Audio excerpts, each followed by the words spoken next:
Hello good morning friends. जैसा कि आप लोगों को पता है कि मैं आर डी शर्मा का मैथ पढ़ाती हूँ, तो आज मैं स्टार्ट करती हूँ क्लास 10th का आर डी शर्मा का mathematics.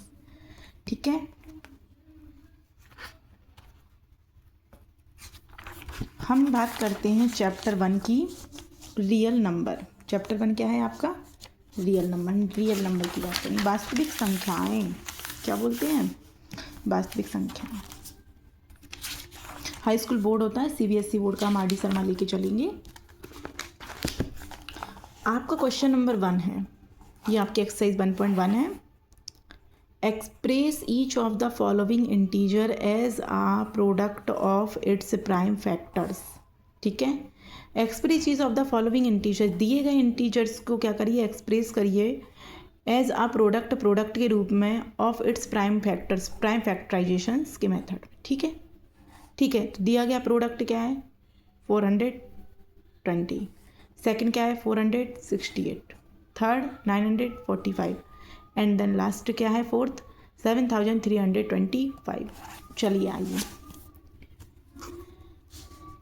Exercise 1.1 real number. Question आपका है express each of the following integers as a product of its prime factorizations. आपका क्वेश्चन नंबर 1 है 420। 420 का प्राइम फैक्टर निकाल दीजिए। ठीक है, तो उसका प्राइम फैक्टर रखना है।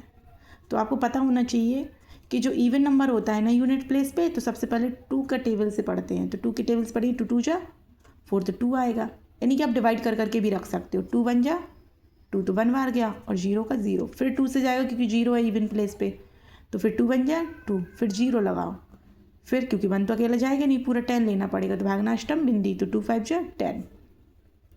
105 ऑड प्लेस आ गया। तो अब सबसे बड़ी टेबल को, सबसे छोटी टेबल कौन सी हो गई? 2 के बाद 3। 3 की टेबल से जा रहा क्या? देखो, तो डिविजिबल बाई 3 के लिए क्या होता है? All digit are sum. तो 5 और 1 6, यानी 3 की टेबल 6 आता है, तो यानी 3 से दे सकते हो। तो 3 3 जा 9, इधर इसके आगे 1 आ जाएगा, तो 3 5 जा 15। फिर 5 की टेबल में 7 बार जाता है, और 7 1 जा 7 हो जाएगा। तो इसका प्राइम फैक्टर इस तरह से रख देंगे। ये आपका आंसर हो गया। इसी तरह से आपको सेकंड लगाना है, थर्ड लगाना है, फोर्थ थोड़ा सा बड़ा है तो मैं बता देती हूँ। 7325 का प्राइम फैक्टराइजेशन निकालिए।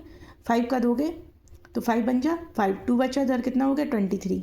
तो 5 5 जा 25, ज़्यादा हो जाएगा, तो 5 4 जा 20, फिर 3 बचा तो 32 हो गया। 5 6 जा 30, फिर 2 बचा तो 5 5 जा 25, फिर 5 से 2, 5 2 जा 10, 4 बचा तो 4 9 जा 45, 1 हो गया, 5 3 जा 15। 293 एक ऐसा प्राइम नंबर है जो किसी भी टेबल में नहीं आता है, इसीलिए 293 क्या हो जाएगा आपका? प्राइम नंबर, तो इसी से सीधे चला जाएगा। तो आपका 7325 का फैक्टर क्या हो गया? 5 × 5 × 293, तो 5 की पावर 2 × 293, ये आपका आंसर हो गया। देन बात करती हूँ क्वेश्चन नंबर सेकंड की। यहाँ देखिए book, determine the prime factorization each of the following positive integers. ठीक है, तो जो प्राइम फैक्टराइजेशन निकालने हैं इसके दिए गए संख्याओं के, नंबर्स के। तो आपका क्वेश्चन नंबर 1 ये है 20,570। इसका भी प्राइम फैक्टराइजेशन बोला है, तो प्राइम फैक्टराइजेशन निकाल दीजिए। इसी तरह से जो क्वेश्चन नंबर आपका 1 था, सेम टू सेम आपका क्वेश्चन नंबर 2 है, कहीं कोई दिक्कत नहीं है, डिजिट थोड़ा सा बड़ा हो गया है। अब आपका इसका सेकंड आपको करना है, थर्ड में लगवा देती हूँ। ये होमवर्क समझ लीजिए आप, ये तो होमवर्क हो गया आपका 468 और 945, ये आपके तीनों क्या है? होमवर्क है। ये आपका नंबर दिया गया है, इसका भी प्राइम फैक्टर करके निकालना है फैक्टर्स, तो आप इसका नंबर निकालिए, कर दीजिए। जिस तरह से मैंने आपको फोर्थ बताया था, और आपको ये वाला फर्स्ट बताया और ये वाला फर्स्ट बताया, इसी तरह से आपको ये करना है। तो आप करोगे तो 7 की टेबल पढ़िए कि 4 से ज़्यादा ना हो, तो 4 तो छोटा है, तो 2 डिजिट ले लो 45, तो 7 6 जा 42, 3 बचा, ये 3 आपका आगे आ जाएगा। 3 आगे आ गया तो क्या बन गया? 34 बन गया, तो 7 4 जा 28। ठीक है, तो इस तरह से क्या हो जाएगा? 4 बचेगा तो आगे आ जाएगा। इस तरह से आप लगाते जाइए और आपका ये फैक्टर होता चला जाएगा। अब हाई स्कूल में तो आपको प्राइम फैक्टर करने आते होंगे, हमें ज़्यादा एक्सप्लेनेशन की नीड नहीं है। यदि आपको लगता है इसको और एक्सप्लेन करें, और इसको डिवाइड कर करके भी रख सकते हो। 7 से डिवाइड करो, जो भी आएगा ये रख दो, इसका 7 से डिवाइड कर, जो भी आए इसको रख दो। 13 से करेंगे, इस तरह से आप करते चले जाओ, आपका आंसर आ जाएगा फैक्टर में। Thank you so much, I hope आपको ये क्वेश्चन समझ आया होगा। आप क्वेश्चन नंबर 3 की, अब आपका ये क्वेश्चन 3rd 4th 5th बहुत इंपॉर्टेंट है, ये आपके एग्जाम में आ भी चुका है। एनसीईआरटी ये एग्जाम्पलर है, और ये एनसीईआरटी सीबीएसई बोर्ड में भी आया है। तो इस तरह के क्वेश्चन को कैसे लगाते हैं पहले आप इसको पढ़ लीजिए। क्वेश्चन है आपका explain why 7 into 11 into 13 plus 13 and 7 into 6 into 5 into 4 into 3 into 2 into 1 plus 5 are composite number. What is composite number? हम लोग बचपन से पढ़ते आ रहे हैं, यानी कि बचपन ना बोले तो क्लास 3rd से ही तो पढ़ते ही हैं, या फर्स्ट से ही बता देते प्राइम नंबर क्या होता है, कंपोजिट नंबर क्या होता है। तो कहा जाता है कंपोजिट नंबर जिसके फैक्टर 2 से ज़्यादा हों। प्राइम नंबर क्या होता है? तो हम कहते हैं कि जिसके फैक्टर क्या हो, 2 से ज़्यादा ना हो, उसको हम क्या बोलते हैं? प्राइम फैक्टर या प्राइम नंबर, प्राइम नंबर बोलते हैं उसको, ठीक है। और कंपोजिट नंबर की बात करें तो कंपोजिट नंबर जिसके फैक्टर 2 से ज़्यादा हों। अब 2 से ज़्यादा क्या हो फैक्टर कैसे बताएंगे? 2 से ज़्यादा कैसे हो, चलो देखते हैं इस तरह से। क्वेश्चन नंबर 3 एक्सप्लेन वाई इतना इतना इतना आर कंपोजिट नंबर। क्या ये कंपोजिट नंबर है? इसको एक्सप्लेन करिए। तो 7 इंटू 11 इंटू 13 प्लस 13, ठीक है। आप एक चीज़ याद रखना, मल्टीपल की संख्या एक अलग ये हो गया और प्लस 13 ये अलग हो गया, ठीक है। तो ये पूरा एक ये है और एक 2, यानी 2 इसके क्या हैं? ग्रुप हैं, 2 इसके ग्रुप हैं। अब आप देखिए एक ये ग्रुप एक ये ग्रुप, इस ग्रुप में कॉमन क्या है बेटा? 7 11 एंड 13 प्लस 13, तो इसमें तो 13 दोनों में जो दिखता है वही कॉमन होता है, तो हम कॉमन निकाल लेंगे किसको? 13 को। जब भैया हमने इसमें से 13 कॉमन निकाल लिए तो हमारे पास क्या क्या बचा? 7 और 11 ही तो बचा, प्लस इधर से हमने 13 ऑलरेडी निकाल लिया है, तो इधर क्या बचेगा? 1। बस तो फिर 7 11 जा 77 और प्लस 1 तो 78 मल्टीपल बाई 13। आपने देखा ना, फैक्टर तो किसी भी संख्या का 1 तो होता ही होता है। इधर 2 और मिल गया, 13 और 78, यानी मोर देन 2 फैक्टर हो तो समझ जाना कि वो क्या होता है? कंपोजिट नंबर होता है। Since it has more than 2 factors it is a composite number, ठीक है। याद रखना, जब 2 से ज़्यादा फैक्टर हो तो उसको हम क्या बोलते हैं? कंपोजिट नंबर बोलते हैं। आई होप आपको क्वेश्चन समझ आया होगा। इसी तरह से आपका ये वाले फैक्टर का भी है, 7 into 6 into 5 into 4 into 3 into 2 into 1 plus 5। बेटा 2 ग्रुप ये हैं, एक ये और एक ये, ठीक है। हमें ये बताना है क्या ये कंपोजिट नंबर है। यदि फैक्टर 2 से ज़्यादा हो रहे हैं तो वो कंपोजिट होगा, अगर 2 से कम है तो या 2 है तो वो प्राइम फैक्टर प्राइम नंबर हो जाएगा। बेटा जी देखिए एक ये ग्रुप एक ये ग्रुप, तो क्या इस ग्रुप में आप ये देखिए क्या कोई कॉमन है संख्या? तो मैंने कहा मैम 5 दिख रहा है, 5 कॉमन है, तो बेटा इसको कॉमन निकाल लो। कॉमन निकालना ये सीख जाओ, ग्रुप में जो भी दोनों चीज़ें सेम दिखें उसको हम कॉमन बोलते हैं इंग्लिश में, और उसको हम बाहर निकाल के रख देते हैं। जब हमने उसको बाहर निकाल के रखा तो फिर अंदर क्या बचा बेटा? सब बचेगा 5 को छोड़ के। 7 into 6 into 4 into 3 into 2 into 1 plus 1 करो भी नहीं तो भी चलेगा, क्योंकि हर संख्या का फैक्टर 1 तो होता ही होता है, 1 का फैक्टर तो होता ही है वो।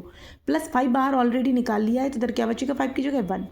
बेटा इसका मल्टीपल करो, 7 6 जा 42, 4 3 जा 12, 12 2 जा 24, 24 multiplied by 42 is equal to 1008 plus 1 तो प्लस 1, 1009 इंटू 1 इंटू 5 ये है ही फैक्टर में। बेटा इसकी मोर देन 2 हो गए ना फैक्टर, तो ये क्या हो गया? ऑटोमेटिकली कंपोजिट हो जाएगा नंबर। तो since it has more than 2 factors so it is a composite number. Thank you. I hope आपको क्वेश्चन समझ आया होगा। चलिए क्वेश्चन नंबर 4 की बात।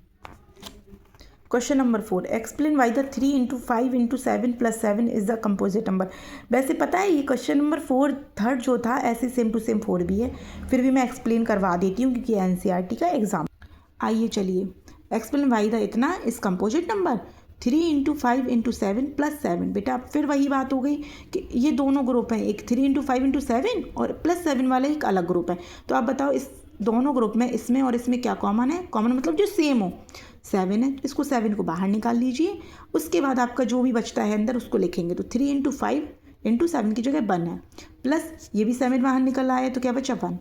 3 5 या 15 प्लस 1 यानी 16 इंटू 7 इंटू 1 तो होता ही होता फैक्टर है, तो 2 से ज़्यादा फैक्टर हो गए तो ये क्या बन गया?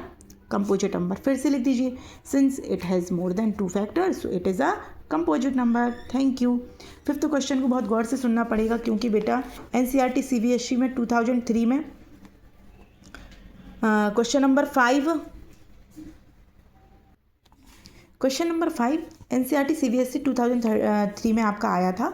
इम्पॉर्टेंट ये भी है, चेक वेदर चेक करिए 6 की power n can and with the digit 0 for any natural number n।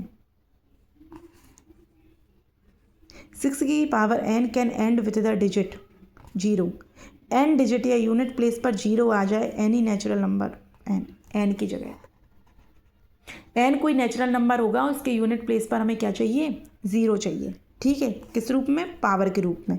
n के रूप n ही तो है पावर, तो n के रूप में, यानी पावर के रूप में हमें क्या चाहिए, यूनिट प्लेस पर 0 चाहिए। जैसे हम 200 कह दें तो देखो यूनिट प्लेस पे क्या है, 0 है। यूनिट प्लेस मतलब वंस प्लेस। क्लास 10th में उतने बच्चों जैसा तो नहीं बताना पड़ेगा। आइए इसको देखती हूँ मैं। चेक वेदर 6 की power n can and with the digit